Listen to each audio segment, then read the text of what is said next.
Thank you for the intro, Nick. Guys, I am beyond thrilled to be here today and so excited to have the opportunity to share with you the insights that our team has learned over the last few years of how to design for better email conversion. So, we're going to kick off this conversation by sharing a little bit about my background, how I got into email marketing. Then I'm going to share, why the fundamentals of user engagement when you're building out your email marketing. The second thing we're going to go over is the anatomy of a good design, but also a bad design. So in this section, I'm going to outline some principles for you guys to use daily to start building some designs that lead to higher conversion rates. The third section is my favorite part of this whole talk. We're going to go over the power of testing. So I've rounded a few examples of what we've done for clients in the past and sharing with you the A/B testing that we've done for them and how you guys can start leveraging testing in order to create better designs that convert for your audience. So then the fourth section, I'm going to leave you guys with action items. You're going to have a few things to take away from this conversation to immediately start taking action on and implementing for your brand to see how it can help engage and continue to drive revenue for your company.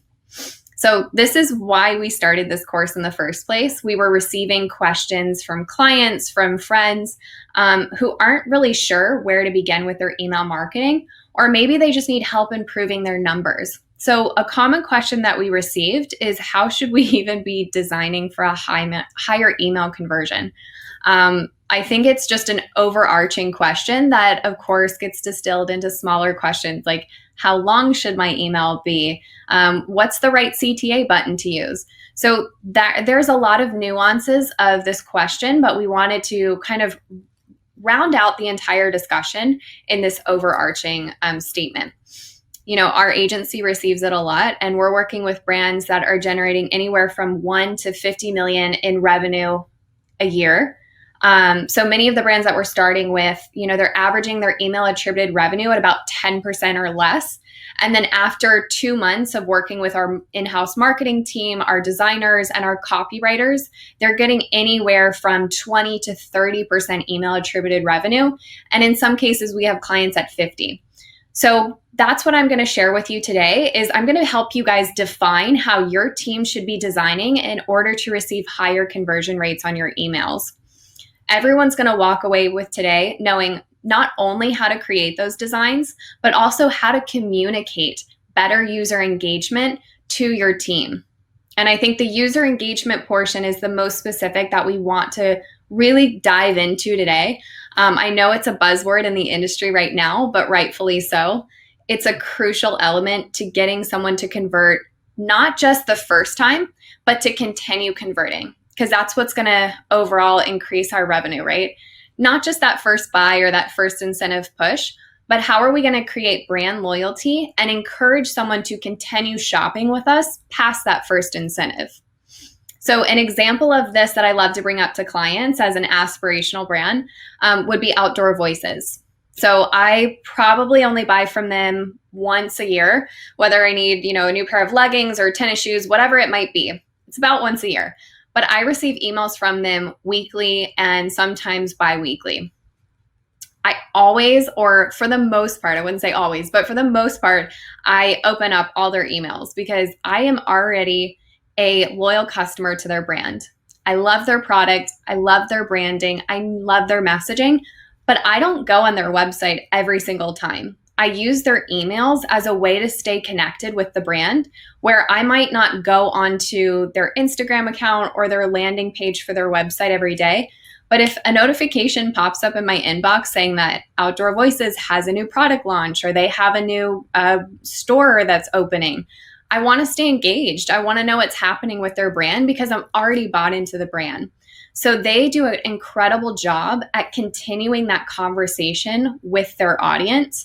And it's something that we encourage our brands to do. And it's what we focus on at Structured Social.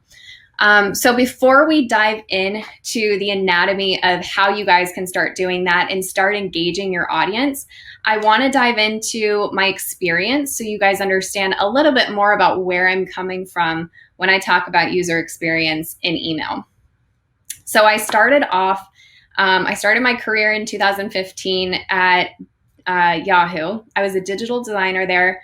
I was working on building out infographic design and social media. And it really started to fuel this passion where I saw data and design go hand in hand. So every time we were making something, I was always trying to push the limit and see what our audience, how they were responding to it. So the first few weeks of working there, they gave us infographic information, they gave us demographic information, everything that we would need in order to start really understanding their audience. Within the first week, we increased their user engagement by 92%, and it continued to increase week after week. So this was my first experience having like a geek out moment for me within design. I'd done design work for years past that, but this was the first moment where it was pretty pivotal for my career to understand how research and data can influence design. So from there, I loved corporate, but I wanted to start getting my hands on a smaller brand. I wanted to see how I could push that needle further. So I started a career at Marley, New York. They're a fine luxury jewelry company, and they did not have a designer at all. So I was the only designer on staff and really worked my way up, working directly with the CEO on understanding what their branding was. So they were redefining their look and their brand identity. So I was able to spearhead that project. After that, they didn't even have an e-com set up. So I really pushed for them to create an e-commerce platform. So I designed the website, I developed the website, I tested the website, everything you could imagine to get that e-com up and running, I was in charge of. We were building out campaigns. I did a little bit of everything from print to ad to campaign to web for them. And I was able to really narrow down my focus further to see what interested me the most. And I think that's when I started consulting as a design strategist. So I was doing it while I was at Marley, and slowly transitioned into a full-time role as a consultant, working with brands like Pfizer, L'Oreal, Estee Lauder. And our projects really ranged. It was, we were doing product innovation, we were doing branding, web development. It was a broad stroke of things, but it all came down to conducting research based on design projects. So I loved having the ability to consult with these brands and kind of go back to the corporate space, but I realized that a smaller brand is where I wanted to be, just so I could watch the needle move in a major way, and you can make a greater impact when you're working with smaller startup brands. So from there, I moved on to be a UX UI designer at Motivate Design, and I was brought in primarily to spearhead a new research program. So they wanted to reframe the way that we conduct user research and go from 2 months to 2 weeks. This was a wild and drastic expectation that our team was challenged with. And we piloted this program with several different brands. We did a lot of testing to get it the right formula of 2 weeks of testing and then 2 weeks of input. And we finally got it down, and we piloted this program with brands like Nike, Vice. We worked with Facebook. And this was, they would have their design and their research team at these brands come to us and say, hey, we have this problem. We don't know how to solve it. What do we do? So we would run a 2-week research sprint and solve that question for them, and then leave them with an action list of here's what your users are saying, and here's what you need to do, whether it's a design problem or a solve that they can do through research, whatever it might be. We gave them a punch list essentially of how they can act on their question that they had. So all of that leading me to where I am now. I'm the head of design at Structured Social, and we are a full stack marketing agency. We focus on paid acquisition on one side, and then we have another that focuses on retention marketing. So a lot of my time is focused on the email marketing team here. It's something I'm extremely passionate about. Email is not the weird uncle anymore. It is a platform that should be and has a lot of weight. I think that a lot of people started regarding email marketing as, a spam account, or no one checks their email anymore. But it really is a platform that offers a different narrative that you can share that Instagram, Facebook, even your website, can't go into depth and create this relationship with users that I loved. So I've really dove into this experience while we're working here. And I think that's what set us apart between a lot of agencies out there. A lot of the designers on the team that we're building out have had experience in brand identity, or they have experience in design strategy, and they're able to act as an extension of all of the clients we work with, because they're able to match their branding and make it look like it was done in-house. So we want to make sure that everything we're sending out is on tone of voice, not just from, the communication and the language perspective, but also from the visual side.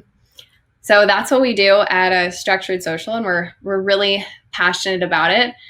And we want to talk a little bit about design with intention. So this is how we're going to make your emails convert better. I couldn't stress this enough, that intention is what you guys are going to be focusing on to make those emails convert. So what I mean by this, you guys could be spending hours, countless hours and money on trying to make the most beautiful design, but that doesn't mean that it's gonna convert. So you guys, the intention and the purpose behind each design element that you're choosing is gonna help that user determine if they wanna click on your email or not. And the intention is gonna differ brand by brand. So what we're sharing with you today is a great blueprint for you guys to lay the foundation down and start from having something to work off of, but it's really going to be determined based on your audience that you're designing for. So that's what we mean by design with intention. It's design with purpose. And I think after years of testing and prototyping and branding, I think that's the key takeaway that I want to share with you guys is, everyone's going to interpret your designs differently. So you guys should be designing with intention, designing with your audience in mind. Is your narrative, do you even have a narrative? Is your hero being communicated in your purpose? Are your CTAs effective? The purpose of sending out an email every day is really to generate revenue for your brand. So that's why we want to hit these key points and what we want to talk about today. Because design is really not what it feels like or looks like, it's how it works. And that might seem cliche. I know this is a quote by Steve Jobs, and it's something that a lot of people in the UX space have been using for a long time, but it's true. It's how it works. And so that's what we want to talk about and share with you guys, this element of getting it to work. So how does it work? We do this by two things. So the user experience for your emails, the first thing you want to do is to engage your audience. You guys have done all of the hard work already. You've paid for that customer through, paid acquisition to be a part of your brand. This email is the easiest channel for you guys to re-engage the user and help them to be a part of your community. So you've already done the heavy lifting through social media. Start focusing and honing in on developing a relationship through your emails. Going back to Outdoor Voices, they do that with me. I only go to their store once a year. I only go to their website twice a year, but I open their emails at least weekly.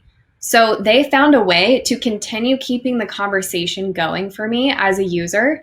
And I have to look at their email. It shows up on my inbox. I get a notification. I don't get a notification every time they post on Instagram. So think about the ways of, you've already done the hard work of paying for that social, paying for that buyer.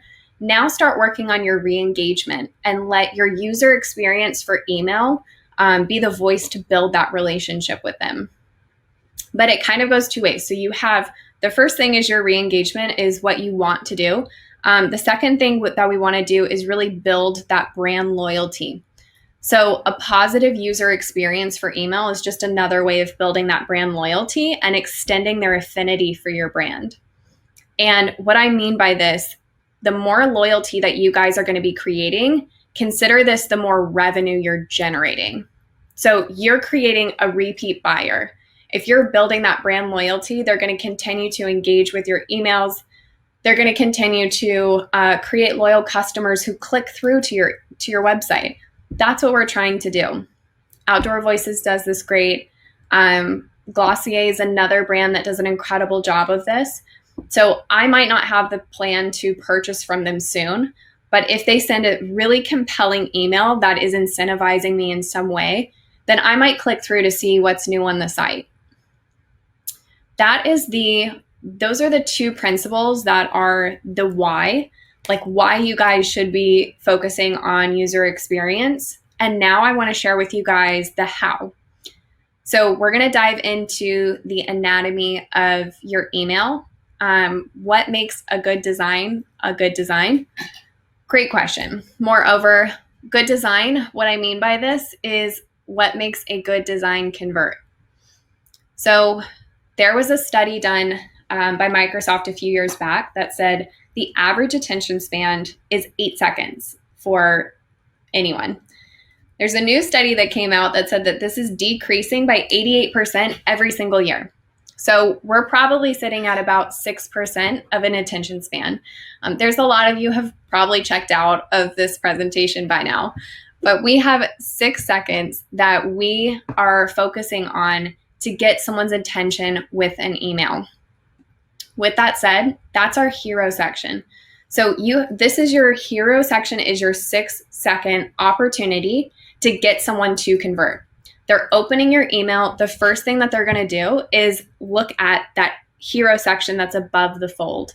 So if you are not explaining, what your intent is behind this, if it's not offering the incentive right away, if you don't have a clear CTA, then why are they going to stick around and engage with your email? They're going to bounce. They probably have 3,000 emails that they're looking at in their inbox.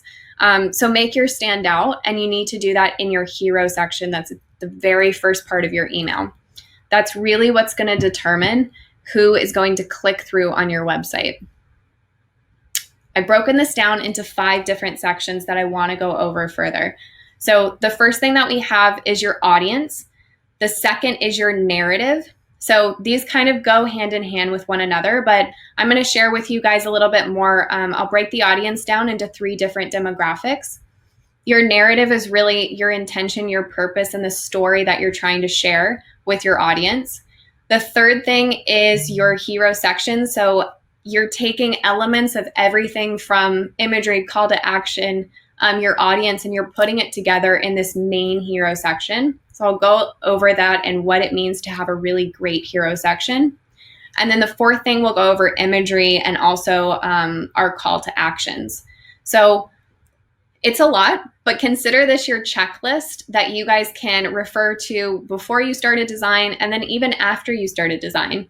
You might be really inspired to get started, or you have a crazy idea that you want to test out. Awesome. Be inspired. Go design something. And then afterwards, go back and check these things and say, does this resonate with my audience? Is there a clear narrative? Did I put a call to action anywhere in here? These are important things to consider as you have someone's 6 seconds of attention. The first thing that we're going to go over is that audience. So I've broken this up into 3 different demographics. I have Gen Z as the first one. We have millennial, and then the third is Gen X and boomers. I've grouped them together because we design those 2 demographics kind of similar. But Gen Z and millennial kind of have their own, even though they're similar in age, they have their own messaging and their own style and voice.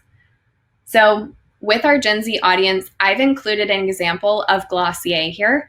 You can see over to the right-hand side that there's a range of different emails that they're sending out, but all of them are pretty similar looking.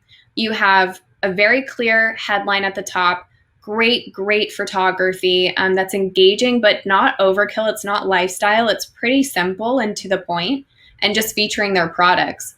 And then you have a clear and defined CTA. So their emails are not long. They're super short. And this works really, really well for a Gen Z audience because they probably have the shortest attention span out of all your audience, and not in a bad way. They absorb information really quickly because they have been used to having a phone or a tablet or some kind of device in their hand since they were born. So they absorb information so much faster than the rest of these audiences. So that's something you want to take into consideration. Not only do you want your email to be mobile first when you're designing it, you also want your message to be very direct, very succinct to that audience, and then have highly curated images. So again, Glossier has the same brand and style of their images, and they have maybe 2-3 words at the top explaining the entire email. And then they have that creative CTA at the bottom that's like, what are those, or come get them now, or whatever their verbiage might be. You don't always have to say shop now or add to cart. This is a generation that is used to swiping and tapping on images. They're used to that. So you don't have to focus on having really standard CTAs for a Gen Z demographic. The next one we want to talk about is millennials. Again, similar to Gen Z, the fact that it should be mobile first. They're also on their phones a lot, and they might flip back and forth between desktop and mobile. So just make sure that it looks good on both platforms.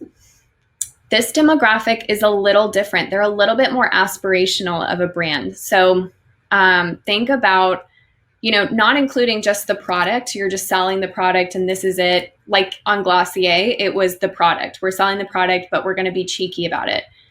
The millennials like things that are a little bit more aspirational and educational. So you can feature the product and then talk about how you made it, or the partners that are included in your whole production system. I think Everlane is a great example of this. Their whole thing is about transparency. So think about brands like that who share about educational things, but then they also share aspirational and a curated experience. And then the final demographic that we wanted to cover is Gen X and boomers. They might also be on mobile, but when they're on mobile, think about the size that you're putting as your font. You might not want to have it so small. You could have it a little bit larger, have your CTA buttons a little larger. You don't have to dumb down your product for them. They understand mobile, but make things just a little bit easier to navigate for them. And then also it could be desktop first, it could be mobile first. And that's something for you guys to look in the back end of whatever ESP you're using and make sure that it lines up. So you might have a Gen X demographic and they are 60% mobile. If that's the case, design mobile first and then make sure that your desktop also looks good and you are catering your CTA buttons and also your educational text to line up for their demographic. So I've included an example here of Saks Fifth Avenue. I think they do a really great job at hitting all of these points of having great text hierarchy, having larger text and type, but they spell out things a little bit further than you might see on some of these emails. So they really go into sharing a little bit more behind the scenes of the brand, but they keep it really fresh and young. So if I were to receive these emails, I wouldn't think that it was catered to a Gen Z or a Gen X or a boomer demographic. It still looks young and it still looks current, but they find little ways to tweak it. So it's just easier to navigate and you have a better user experience. And that's what we're trying to do at the end of the day. Now that we've gone through audience, I want to talk about the narrative. So the narrative is really defining what your email's purpose is. We talked about design with intention, and that is where narrative really comes in. So are you trying to focus on your brand story? If that's the case, then add a picture of your founder, add a letter from them. There's different elements that you can focus on. But I think that this is one of the questions when clients ask, how long should my email be? That's depending on your narrative. If you want it to be really short, really informative, then keep it that way. Here's a great example posted of Ritual. This is a product feature email. So they have a really intriguing header and then they go into explaining a little bit more about the product. They have some lifestyle imagery. They have a giveaway at the bottom. It's a product feature, so they're going to share a little bit more about the brand, a little bit more about the product. It's not going to be plain text. It won't be straightforward sales. You don't see any product blocks. It's a very educational style email, but it's focusing on one specific product. So think about whatever your intention and your purpose is for people to buy. Think about that before you even start the email and define that, lay it out, and then your design team and your copywriters can start building from there. So the next section that we want to talk about is the hero section. So this is your 6-second window of content that we really want to start capitalizing on. I've put together an example over to the right of one that was done really well. And they didn't even use product photography. It's illustration, and it's subtle, it's intriguing. And I think it's a great example of a hero section that works for several different audiences because of their use of typography. So keep your content simple. Headlines should be really concise. They only have 5 words here for the first headline, and using the contrast of colors makes it easy for my eyes to focus on what's the most important thing about this email. So keep it concise, so that way in the very first section, I know exactly what to expect with the rest of the email. I'm sure if I keep scrolling, I'm going to find information about what their carbon footprint looks like or lifestyle images. It's going to explain it a little further, but this first section needs to give me a great grasp of what to expect, whether I scroll or whether I click through. So keep it really concise, and then also focus on your layout. So this layout is done clean. It's not overwhelming. I think a lot of people try to add as much content as they want to in this first section because they're like, oh my goodness, that's my 6-second window. I need to add everything in there. You don't need to. This one is really intriguing, and it makes me want to read further, and it piques my curiosity just enough, but it also provides content so I'm not confused. I understand the narrative. They're trying to tell me about their carbon footprint, and they're doing it in a really cheeky and fun way. The layout that they're using also, it's easy for me to read every piece of text on here because of the hierarchy that they use and also the font color that they're using. So be mindful of that. If you have a very heavily graphic photo, don't put, dark text on it. Make sure that all of your font is really easy to read and legible, and that you're not overkilling your content. Keep it simple. And then the size. So that hierarchy that we're talking about, the very first thing that you see is that everyone has a carbon footprint, and then their subtext is smaller. So it's the second thing you read, and your eye just kind of scrolls down like it's reading a story. So you go, you read your header, you read your subheader, and then you're ready to either decide if you want to click through on the CTA or not. So speaking of CTAs, want to talk about what this means for your hero section. I think it deserves its own call out and its own spotlight, because CTAs are what someone is going to use if they're going to click through to your website. And that's the main purpose of what we're doing, is to get them on your website. So the first thing, and I can't stress this enough, is to make sure that your CTA is above the fold. So what I mean by this is anytime that you're on mobile, that first landing screen that you're looking at on your phone, if you put the CTA below that and I have to keep scrolling to find where I can click through to my website or to your website, you've already lost my attention. I don't want to look further. Keep it really simple for the user to read. So make sure that your CTA is visible and above the fold at all times. And also action with intention, I guess, is the second part. So you don't want to create fatigue. CTA fatigue can happen really easily. We've seen clients do this where they are nervous of not having enough CTAs in their email. So they'll put the header and then a CTA and then an image and a CTA. Or they'll do a ton of products and there will be like 10 CTAs in the email. Don't create that fatigue. You don't need that many. Keep one in the header. And then if you have a ton of content, then keep one in the footer. Bookmark your email with one at the top, one at the bottom, and then you can add a few in the middle if you need it. But keep it pretty simple and clear and concise. And then the size is, again, something that you want to take into consideration based on your audience. So if it's an older demographic, you might need a little bit more simple, like the CTAs, the messaging can be simple. So you could have like shop now, add to cart, whatever that might be.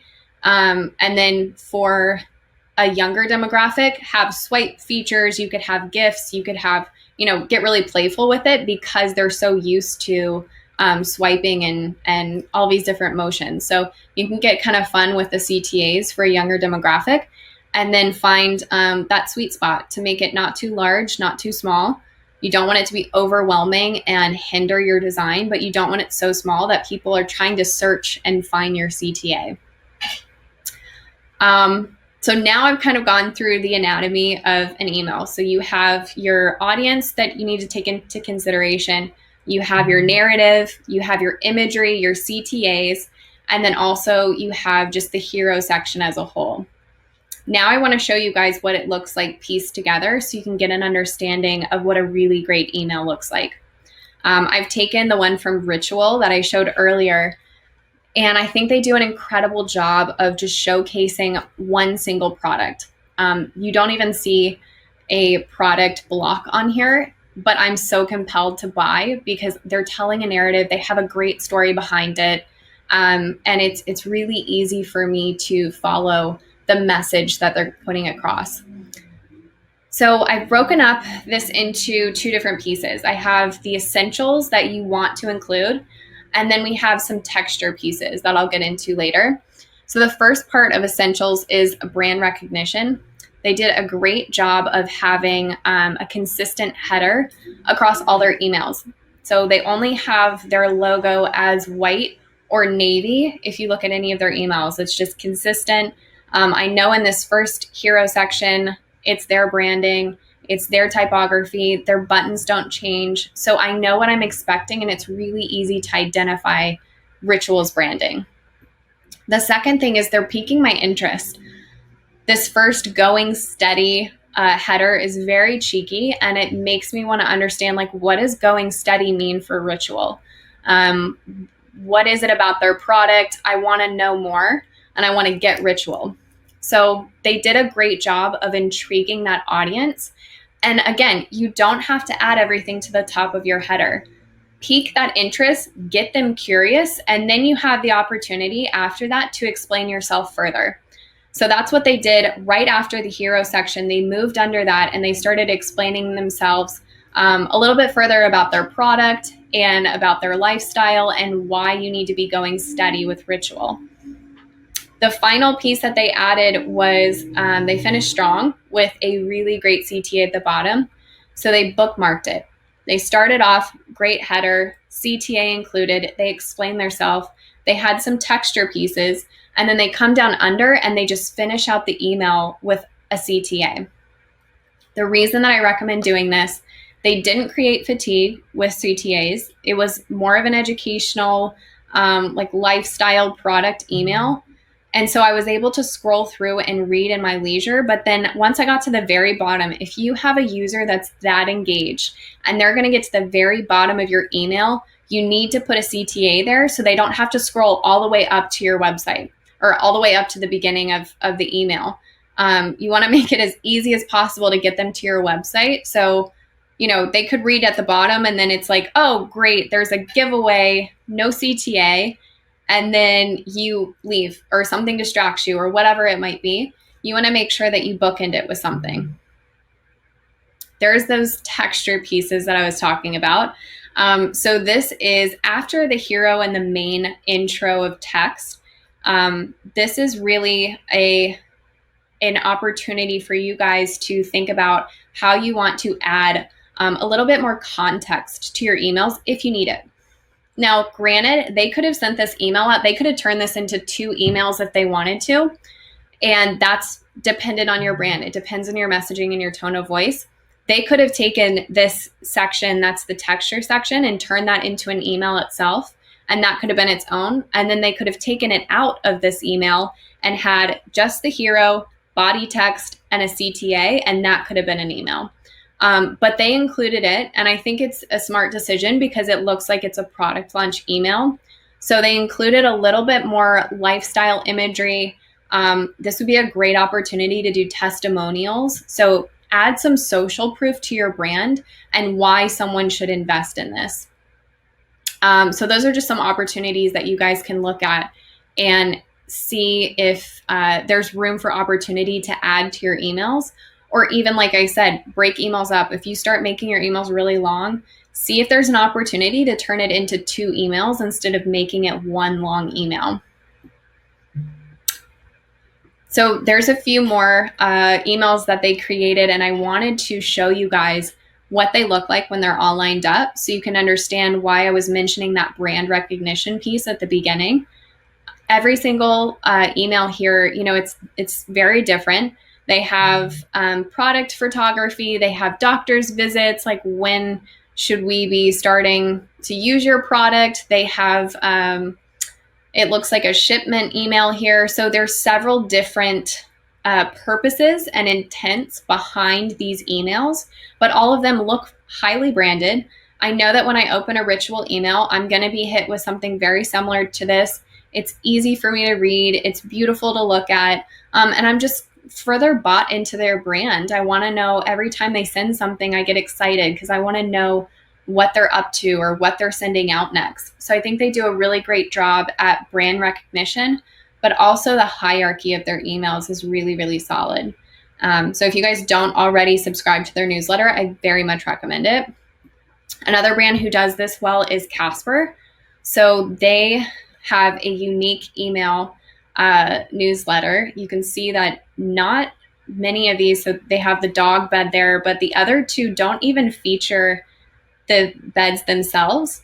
They find really amazing ways to intrigue me and capture my attention while being on brand without even featuring their emails or without featuring their products. So they have, gifts that they're working with, illustrations, great typography usage, super cheeky content that they're trying to play with. And I think that it's a brand, if you're looking for inspiration on a brand that keeps it consistent across several different flows and campaigns without being overboard or showing too many product images, they do a great job of this, and I recommend you follow them. So now we've gone through the good of design. I want to walk through what makes a bad design, but moreover, elements that you guys can avoid when you're starting to build out some of these campaigns. The first one here, we have an email, which honestly, I'm not sure when they made it. I hope it wasn't recently, but there's a lot of information going on. My mind doesn't really know where to go. So if you look back at here, it's the hierarchy. It's super simple. It's easy for me to digest and read. So I'm looking at Black Friday, choose snooze. They have the offer. They have a shop now button. So I know exactly what to look at, and it's not information overload. Now you go to this section, and I know it's a welcome email because of their aggressive banner at the top. But other than that, I don't really know what I'm supposed to be looking at. There's a coupon. There's a lot of things that are new. So I think it's important to look at emails like this to see there's room for improvement and ways that you guys can kind of optimize your emails if you feel like your email list is looking a little fatigued. So first thing I want to call out, the bottom nav is really so much better than having a top nav. Even if you, as you guys saw on Ritual and also on Casper, the two of those brands don't even have a top navigation. They have just their logo. So when you're opening something up on your phone, then you just want to see that main logo and the information. Don't hit someone with a ton of information in the header. This one has like a logo. It has social media icons. There's a header nav. There's a disclaimer. So my recommendation to them would be to move all of this to the bottom of the email. Make it as clean as possible at the top. Just put your logo at the top. And if you want to have a top navigation, totally fine. There's brands that do that, but keep it really light and simple. Maybe like 3 or 4 navigation tabs max. Next thing is not to shout. You can see their paragraphs here are all in caps, which is really distracting. It's difficult to read, and my eye does not know where to go. Even though they have, they're differentiating it between, the pink and the black text, it's still really difficult for someone to read. So keep your information short and easy to digest. I think that's the biggest thing that I can share with you guys is just you keep it simple. You don't have to go overboard with emails. And I think this email specifically could be broken up into 3 different emails. So it could be a welcome email. The next one could be a coupon and incentive. And then the next one is, hey, check out all the new products we have. Look at all these awesome products. So you are able to break it up and not spend so much time on just the one. And then organization and optimization is key here. So like I said, break the email up if you need to. Keep it mobile friendly and keep everything simple. So now you guys have all this information and the principles that we use in order to build a great email that converts. Now is the fun part. Now is the part that I thrive on and I get super excited about because we want to put it to the test. We want to test subject lines. We want to test your CTA buttons. We want to test backgrounds. There's a ton of different opportunities for us to really understand what works for your audience and what doesn't. And they might be minor tweaks, but it's things that we can start paying attention to and, optimizing your emails to make them have a better conversion rate. So the first part of this that we want to go over is really determining what you're testing. So if you are wanting to test your open rate, then you're going to be focusing on your subject line, your preview line, maybe some emojis that you want to include in there. See what emoji works best for your audience. And then also your sender name. So you could say Amelia at Structured or just have the email from Structured Social. You have the opportunity to really test these things and see what lands best for your audience. And then I guess the next part that we want to go over is your click-through rate. So your open rate is things that marketers geek out on. It's super exciting because it's where they really get to see their copy chops work. The click-through rate is what's really important as designers for us to take into consideration. So whenever a user is clicking through to your website, this is what we're focusing on. And it can really change based on where you place your CTAs. So if you put it the very first thing at the header of your email or at the very bottom of your email, we want to test it out. Maybe having a CTA at the top is too much for your audience and they really don't like it and they want to have more educational, conversational emails sent to them. That's important to note. So we'll test placement of CTAs. We will test colors of CTAs. So if a brand is using red and green as their brand colors, we'll test both of them to see which the audience prefers, and we'll click through more too. There's a few more things that you guys can be testing, your photography styles that you're doing, whether you want to have a darker background, you could test border colors, and then also your header content. So work with your copywriters and you can kind of test the language that you're using in your hero section to see what is going to land better for your audience. So I've laid out a few examples that we've worked with clients on. And I think this one was really exciting for us to see for our team. We had similar open rates. So the left-hand side, test A, is something that they sent out before our team started working with them. They did a great job of structure. They have that header. That's the first thing you see. They have subtext. They have a really strong image. And then they have a CTA that's very popping. It's an intense green. So their hierarchy is good. It's a solid email considering just the format and the layout. They had an open rate of 30%, and then they had a click-through rate of 3%, and it generated 2473. So then we took that same concept. We wanted to focus on doing another product feature for it, and we sent this out.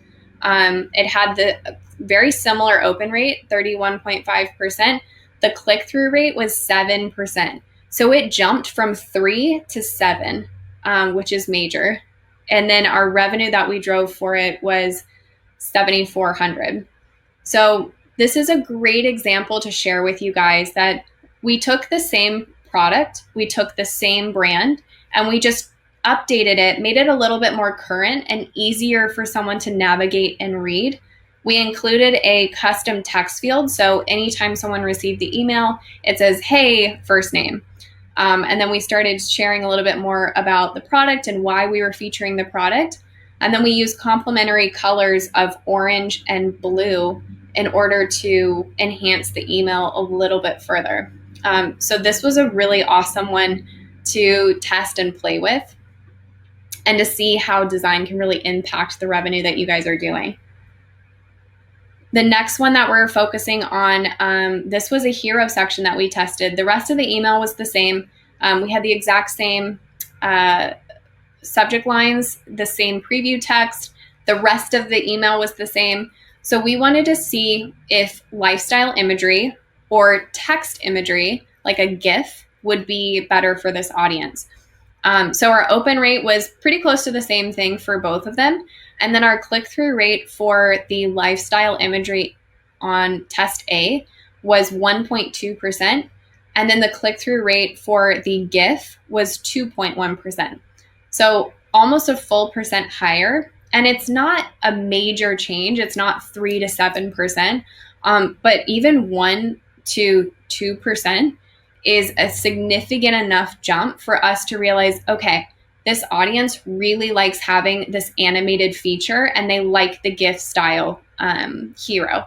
So we were able to test this, and now we're going to start implementing a few of these designs into new campaigns and testing them with other lifestyle imagery. So we can kind of build on that and continue to customize and create designs that are specific to this client. The next one that we did was focusing on the backgrounds. So again, something that you can test. It may not be the hero, but it could be the background of your product photography. So we wanted to see if the black that was on their website would actually work in email, or if white was going to be a better background.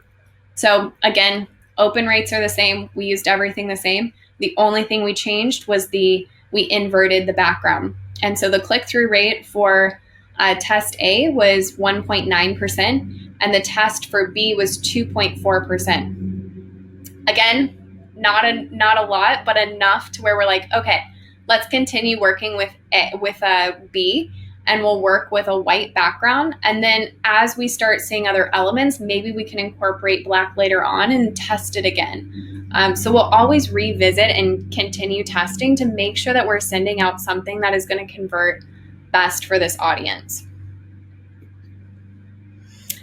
So I know that I shared a lot of information with you guys, running from the anatomy of an email to A/B testing. Now I would love to leave you guys with a few action items and kind of next steps that you can pass along to your team. So the first thing is to create a persona. We do this so much when we're building out websites and doing any kind of user experience. We create a persona of defining who your audience is. So give them a name, put a picture on it. And start using the data that you guys have collected in your ESP to hone in and figure out who you're actually designing for. So that way, every email you send out, your team is aligned. Your copywriter, your marketer, your designer, every single person knows exactly who they're targeting, and who they're going to be creating emails for and building that relationship with. That's the very first one. The next one I want you guys to think about is really breaking down what your current email list looks like. Start to review some of the old campaigns that you did and some of the metrics you have, and compare them with the anatomy chart that we were sharing earlier.